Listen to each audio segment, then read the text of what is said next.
Confidence level পুরো down ভাই। কি এগুলো রাস্তা। হ্যালো, হ্যাঁ বল। এবারে পুজোতে ঘুরতে যাবি? না রে, অন্য প্ল্যান আছে। আরে চল না রে, 2-3 দিনের ট্রিপ, বাইকে যাবো, বাইকে ফিরবো। বাইকে যাবি? ওকে ডান, যাবো।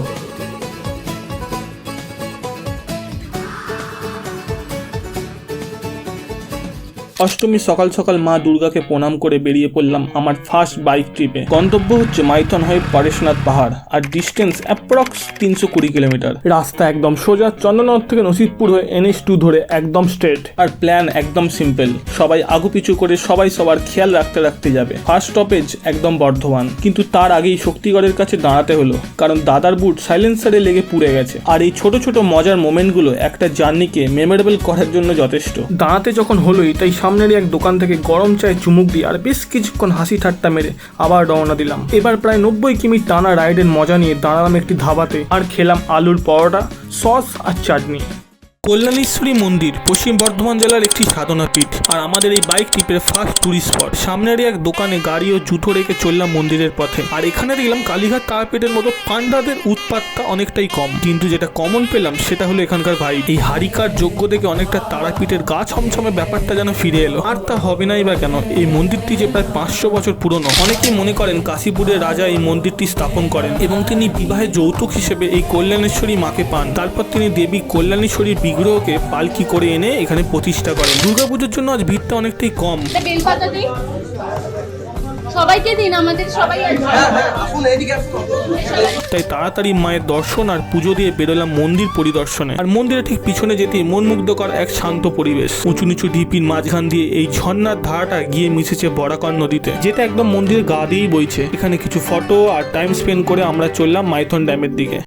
মাইথন ড্যাম বাঙালিদের কাছে একদিনের সবচেয়ে প্রিয় টুরিস্ট কাম পিকনিক স্পট। আর যদি আমার পয়েন্ট অফ ভিউ জানতে চান, তাহলে আমি বলবো এটা হলো বাংলার ডাল লেক। হ্যাঁ, ওয়েদারটা একটু অ্যাডজাস্ট করে নিতে হবে, কিন্তু ফিলটা আপনি পুরোপুরি পাবেন। যাই হোক, প্রায় 210 কিমি রাইড করে এলাম এশিয়ার প্রথম আন্ডারগ্রাউন্ড হাইড্রো ইলেকট্রিক পাওয়ার স্টেশনে। আর এটা প্রায় 4.7 কিমি লম্বা এবং এটা ঝাড়খণ্ড আর বেঙ্গলের বর্ডারে অবস্থিত। আর এটা দামোদর ভ্যালি কর্পোরেশনের আন্ডারে 1997 সালে তৈরি হয়। Special thanks to ChatGPT। আমাদের হাতে সময় খুবই অল্প, তাই এখনকার মতো নৌকা বিহারকে স্থগিত রেখে আমরা চললাম স্পিড বোট বিহারে।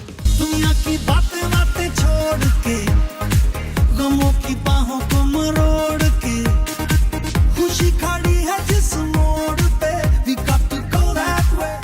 দারুণ এক্সপিরিয়েন্স, কিন্তু আমি বলবো হাতে যদি সময় আর মনে যদি অশান্তি থাকে, নৌকো বিহারটা একবার ট্রাই করবেন। এই শান্ত পরিবেশে কিছুক্ষণ কাটালে দেখবেন দুটোই ফিরে পেয়েছেন। যাই হোক, মাইথন ড্যাম ঘুরে আমরা এলাম পঞ্চায়েত ড্যামে, আর এখানে একটা সুন্দর প্রি সানসেট দেখে রওনা দিলাম হোটেলের খোঁজে।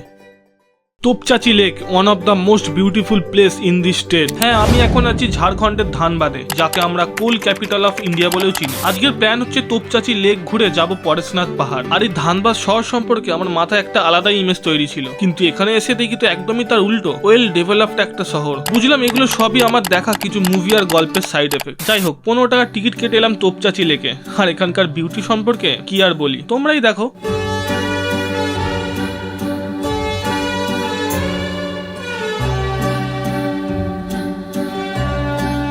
এবার বলতে পারবো এরকম মাউন্টেন উইথ লেক শুধু নর্থেই নেই, আমাদের ইস্টেও আছে। আর এটা একটা ম্যানমেড রিজার্ভার, যেটা ব্রিটিশ আমলে তৈরি হয়েছিল। আর এই জায়গাটা এতটাই সুন্দর যে আমরা 3-4 ঘন্টা কাটিয়ে এলাম উত্তম কুমারের বাড়ি। এখানকার কিছু লোকাল লোক আর টুরিস্ট ক্লেম করে এটা নাকি উত্তম কুমারের বাড়ি, কিন্তু ভিতরে গিয়ে দেখি ভাঙা ভগ্নপ্রায় একটি ফাঁকা জায়গা। এটা বেঙ্গলে থাকলে হয়তো ওয়েল মেনটেন করে একটা টুরিস্ট স্পট করা হতো, আর হবে নাই বা কেন, মহানায়ক বলে কথা।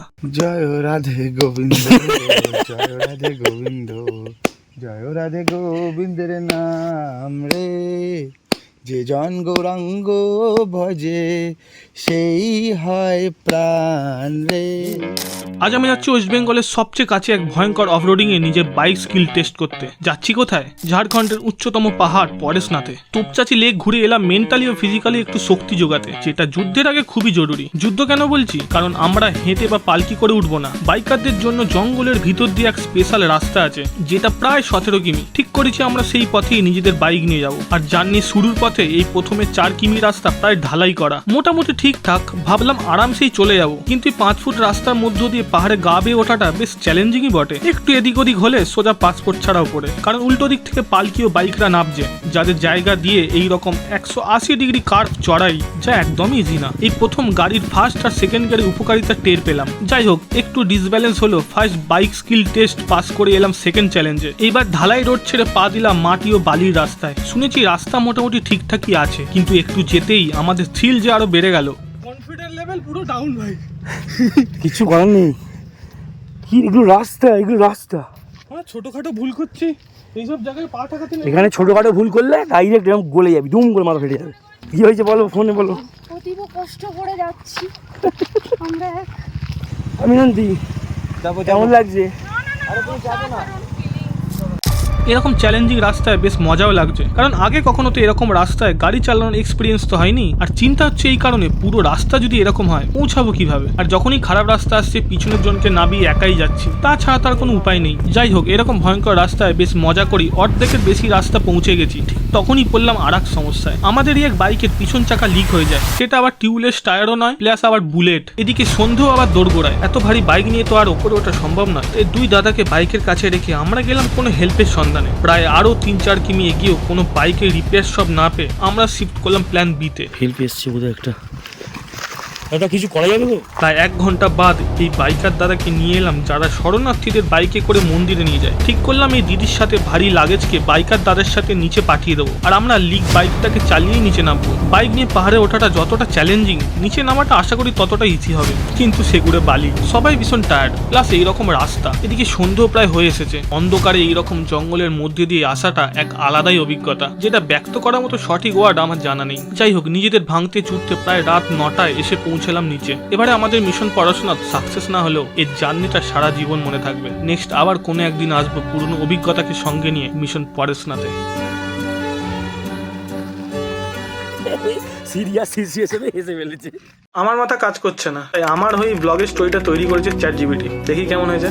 আমাদের বাইক ট্রিপের শেষ দিনটা শুরু হয়েছিল এক অন্যরকম উত্তেজনা দিয়ে। সকালে হালকা ঠান্ডা হাওয়া, পাহাড়ি রাস্তার বাঁকগুলো যেন মনে হচ্ছিল এই পথ যেন কখনো শেষ না হয়। প্রথমে আমরা পৌঁছলাম খন্ডলি ড্যাম। সেখানে যাওয়ার রাস্তাটা অসাধারণ ছিল, চারপাশে সবুজ পাহাড়, ফাঁকা রাস্তা আর বাইকের শব্দ, যেন স্বাধীনতার এক আলাদা অনুভূতি। ড্যামটা ঘুরে দেখার পর আমরা একটা ছোট্ট দোকানে দাঁড়িয়ে খেলাম গরম রুটি আর মাংস।